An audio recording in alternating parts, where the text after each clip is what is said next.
আমি আমার প্রিয় বন্ধু ভাইবোন যেমন আজিকুর রহমান, হাফেজ, মৌলানা আব্দুল আজিজ তাদেরকে জিজ্ঞেস করছিলাম, ভাই আপনারা জামাতে ইসলাম কি শুধু মুসলিমের জন্য না সবার জন্য?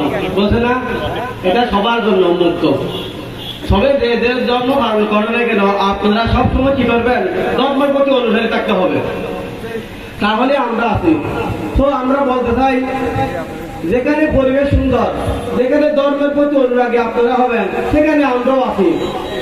আপনারা মনে করবেন না যে হিন্দু বলে আমরা মনে করেন শুধু জামাতে ইসলামের পক্ষে নাই, তারা যেখানে পরিবেশ সুন্দর, যেখানে আইন শৃঙ্খলা রক্ষা করতে পারবে, সেখানে আমরা আছি। আর বলতে চাই, আমি গত 10 বছর ধরে হাসির দিকে স্টেশনে আসি, এদের আপনাদের পরিবেশটা দেখলাম অন্ততপক্ষে আল্লাহ তাআলার রহমতে আপনাদের পরিবেশে একটা আপনাদের সুশৃঙ্খল আছে। এটা হচ্ছে কি, আপনারা অল্প অল্প করে সঞ্চয় করেন, এই জিনিসটা আমার ভালো লাগে, কিন্তু অন্যান্য ইয়াতে এটা দেখা যায় না। তো দেখে না থাকেন না কেন আপনারা, কিন্তু দূরে থাকলেও আপনারা সৌদি আরব বলেন, দুবাই বলেন, সেখান থেকে আপনাদের সঞ্চয়গুলো আপনাদের সম্মাননা পাঠাবেন। এই আদর্শ থেকে আমিও দেখে মুগ্ধ। তো আমি বলতে চাই, আপনারা যেখানে যাবেন, আপনারা যেখানে যান, একসাথে একমত পোষণ করে যেখানে যান।